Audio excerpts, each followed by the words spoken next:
नमस्कार, आप देख रहे हैं खबर संगम। मैं हूं आपके साथ प्रीति सिंह। खबरों की शुरुआत करेंगे, पर उससे पहले नजरें हेडलाइंस पर।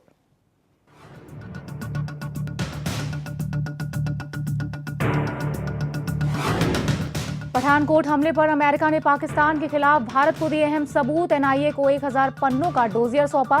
डोजियर से हुआ खुलासा, पाक से हैंडल्स 80 घंटे आतंकियों से कर रहे थे बात।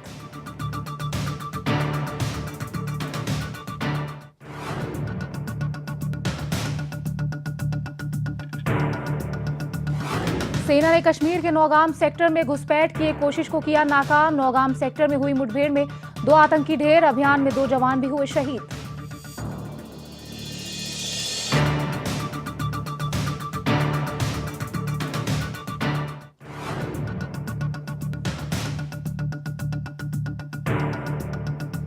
लापता विमान AN-32 का कोई सुराग नहीं, लेकिन लापता विमान AN-32 पर सवार एक जवान का मोबाइल मिला ऑन। भारत ने जांच में अमेरिका से मांगी मदद।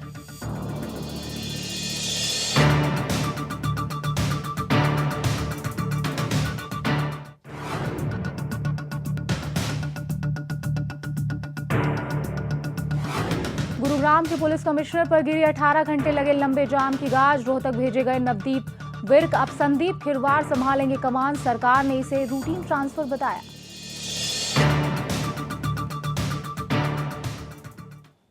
चलिए बढ़ते हैं खबरों की ओर। पठानकोट एयरबेस पर हुए हमले के मामले में अमेरिका ने पाकिस्तान के खिलाफ भारत को सबूत सौंपे हैं। अमेरिका द्वारा दिए गए सबूतों से स्पष्ट होता है कि पठानकोट एयरबेस हमले की साजिश पाकिस्तान में ही रची गई थी। अमेरिका ने एनआईए को 1000 पन्नों का डोजियर सौंपा है। इस डोजियर में जैश ए मोहम्मद के संचालक कासिफ जान और 4 फिदायिनों के बीच हुई बातचीत दर्ज है। ये बातचीत कुछ वैसी ही है जैसे साल 2008 में मुंबई ब्लास्ट से पहले लश्कर आतंकियों के बीच हुई थी। आपको बता दें कि मुंबई ब्लास्ट से पहले लश्कर के सरगना अपने आतंकियों को बता रहे थे लोगों को कैसे मारना है।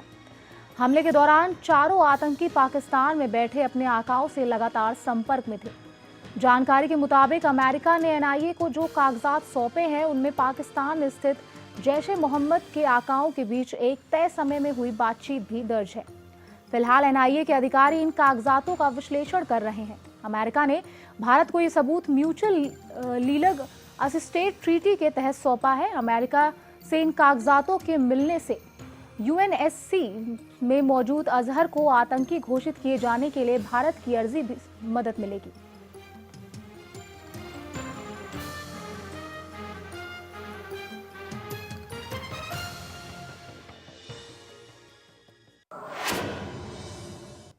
सेना ने कश्मीर के कुपवाड़ा जिले के नौगाम सेक्टर में नियंत्रण रेखा के पास घुसपैठ की कोशिश को नाकाम करते हुए 2 आतंकवादियों को मार गिराया है। अभियान में सेना के 2 जवान भी शहीद हो गए हैं। सेना के एक अधिकारी के मुताबिक सैनिकों ने दरमियानी रात के दौरान नौगाम सेक्टर में एलओसी के पास संदिग्ध गतिविधियों पर गौर किया और घुसपैठियों का सामना किया। उन्होंने बताया कि इस अभियान में 2 आतंकवादी मारे गए। उन्होंने कहा अभियान में 2 जवान भी शहीद हो गए, जबकि एक अन्य घायल हो गए। अधिकारी ने बताया मुठभेड़ स्थल से 2 AK राइफल, एक UBGL और युद्ध से संबंधित अन्य वस्तुओं को बरामद किया गया। आपको बता दें कि इस सप्ताह ये दूसरी बड़ी घुसपैठ की कोशिश है जिसे सेना ने नाकाम किया है। इससे पहले सेना ने 26 जुलाई को घुसपैठ की एक कोशिश को नाकाम किया था जिसमें 4 आतंकवादी मारे गए थे और एक को जिंदा गिरफ्तार किया गया था।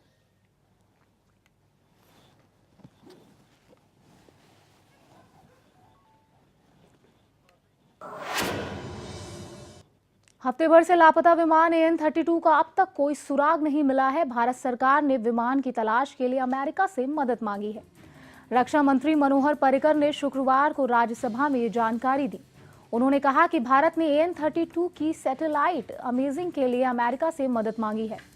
रक्षा मंत्री ने कहा अमेरिकी रक्षा बलों से इस बात की मदद मांगी जा रही है कि क्या उनके उपग्रहों ने 22 जुलाई को कुछ सिग्नल पकड़े थे। 22 जुलाई को ही 29 लोगों को ले जा रहा ये विमान लापता हुआ था। उन्होंने कहा कि हमारे उपग्रहों के चित्रों के अलावा हमने अमेरिका से उनके चित्रों के लिए कहा ताकि अंतरिक्ष में स्थित उपग्रहों की इमरजेंसी फ्रीक्वेंसी का पता चल सके। अन्य देशों से भी हम कह चुके हैं कि हमें उम्मीद है कि हमारे प्रयास सफल होंगे। इस बीच AN-32 विमान में सवार एयरमैन रघुवीर वर्मा के परिजनों ने दावा किया है कि शुक्रवार सुबह रघुवीर के मोबाइल फोन पर रिंग हुआ है। परिवार का कहना है कि रघुवीर का एयरटेल नंबर ऑन था और इस पर कई बार घंटी बजी है। ये भी दावा किया गया है कि रघुवीर के मैसेंजर ऐप पर लास्ट सीन 26 जुलाई का दिखा रहा है, जबकि विमान 22 जुलाई को लापता हुआ था।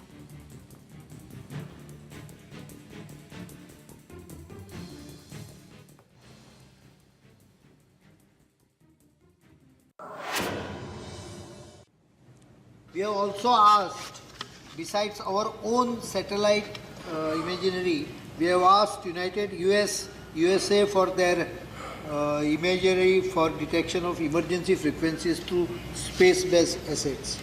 So foreign countries also we have asked already. तो वहीं लंबे सर्च ऑपरेशन के बाद भी 22 जुलाई से लापता भारतीय वायुसेना के जहाज AN-32 का जब पता नहीं चल पाया तो जहाज में सवार अधिकारियों के परिजनों का सब्र अब टूटने लगा है। और इसी विमान में सवार थी हरियाणा के भिवानी शहर की 26 साल की फ्लाइट लेफ्टिनेंट दीपिका, जिनके परिजन इस सर्च ऑपरेशन से असंतुष्ट हैं। दीपिका के पिता दलीप श्योराण व माता प्रेमलता ने अब प्रधानमंत्री मोदी से गुहार लगाई है कि वे बताएं उनकी बेटी को अब तक क्यों नहीं ढूंढा जा सका। दीपिका के पिता का कहना है कि इतनी उन्नत तकनीक के बाद भी भारतीय सीमा में विमान को ढूंढा नहीं जा सका। ये बड़े दुख की बात है। उन्होंने ये भी अंदेशा जताया है कि उनसे लापता विमान के बारे में कुछ छुपाया जा रहा है।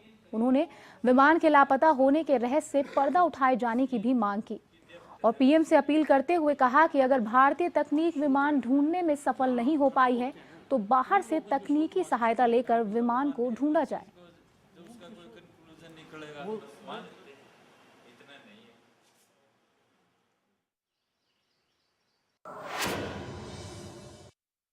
हमारी तो यही अपील है कि जो भी टेक्नोलॉजी है बेसिक से हमारे पास नहीं है तो बाहर से मंगवाएं। इसका कहीं न कहीं अता पता लगना चाहिए, लोकेट करना चाहिए। बहुत ज़्यादा डिले हो गया है। इसमें सभी देश के नागरिकों को एक सुरक्षा से संबंधित एक चिंता आ रही है आगे। ऐसे हम अपने प्लेन को ही नहीं ढूंढ सके अपने ही देश में, उसका क्या हुआ उसमें एक अनिश्चित है, अनसर्टेन है। तो हमें सोचना पड़ेगा, हमारी जो कैपेसिटीज़ हैं उनको बढ़ाना पड़ेगा। प्रधानमंत्री जी से तो यही आग्रह है हमारा। एक ही बारिश में गुरुग्राम की सड़कों पर लगे महाजाम की गाज पुलिस कमिश्नर नवदीप विर्क पर गिरी है। नवदीप विर्क को ट्रांसफर कर रोहतक भेज दिया गया है। हालांकि कल विर्क ने खुद रोड पर उतरकर जाम खुलवाने में सहयोग किया था। विर्क की जगह संदीप खिरवार गुरुग्राम के नए पुलिस कमिश्नर बनाए गए हैं। संदीप खिरवार रोहतक रेंज के इंस्पेक्टर जनरल ऑफ पुलिस थे। आपको बता दें, गुरुग्राम में 24 घंटे के महाजाम के बाद अब हालात सामान्य हो रहे हैं, लेकिन एक दिन की बारिश ने इस कदर साइबर सिटी के होंडा चौक पर सड़क का सत्यानाश किया है।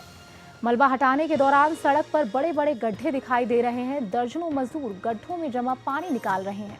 ट्रैफिक पुलिस छोटे से रूट डाइवर्जन के जरिए ट्रैफिक की हालत ठीक करने में लगी है।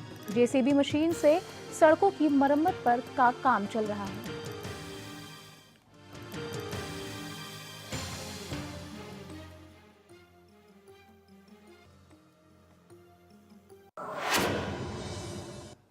हिमाचल प्रदेश के हाई कोर्ट ने एक ऐतिहासिक आदेश दिया है।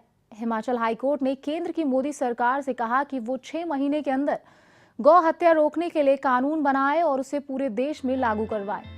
हिमाचल हाई कोर्ट के इस आदेश से गौ प्रेमियों में खुशी की लहर उठी है। कोर्ट ने केंद्र सरकार से कहा है कि वो पूरे देश में गौ हत्या पर प्रतिबंध लगाए। इसके अलावा हाई कोर्ट ने यह भी कहा कि देश में पूरे गौवंश के मांस को बेचने पर प्रतिबंध लगाया जाना चाहिए। कोर्ट ने कहा कि सरकार को गौ मांस के एक्सपोर्ट और इंपोर्ट पर भी प्रतिबंध लगाना चाहिए। कोर्ट ने यह आदेश हिमाचल प्रदेश के एक हिंदू संगठन भारतीय गौवंश रक्षण संवर्धन परिषद की याचिका पर दिया है।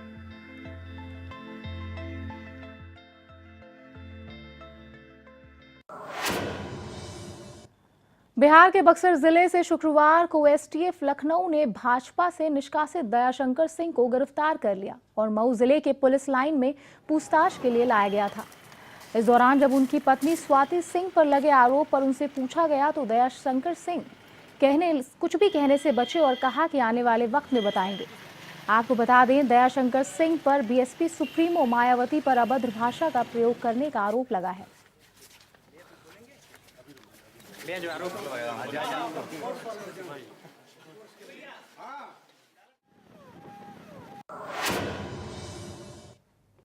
वही है जो मऊ में जो मैं पत्रकार वार्ता में मैंने कहा था जी, और वही आरोप है। मैंने हाई कोर्ट में लगाया था।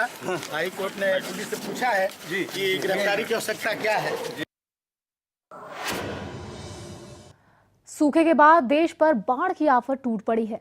असम से लेकर मध्य प्रदेश बारिश और बाढ़ की मार झेल रहे हैं। उत्तराखंड में लगातार हो रही बारिश से सामान्य जीवन अस्त व्यस्त हो गया है। यमुना और गंगा घाटियों में बादल फटने से 2 गांव तबाह हो गए। देश के कई भागों में बारिश से जनजीवन बुरी तरह से बेहाल है। बेंगलुरु में भारी बारिश ने शहर की झील के पानी को ओवरफ्लो कर सड़कों पर ला दिया है। इससे झील की मछलियां भी सड़क पर आ गईं तो लोग उन्हें पकड़ने निकल पड़े। बिहार में 22 लाख लोग बाढ़ से घिरे हुए हैं और 26 की जान चली गई। वहीं असम में 17 लाख लोग बाढ़ से पीड़ित हैं। मध्य प्रदेश के सांजापुर में गांव वालों ने बाढ़ से बचने के लिए जुगाड़ बनाया है।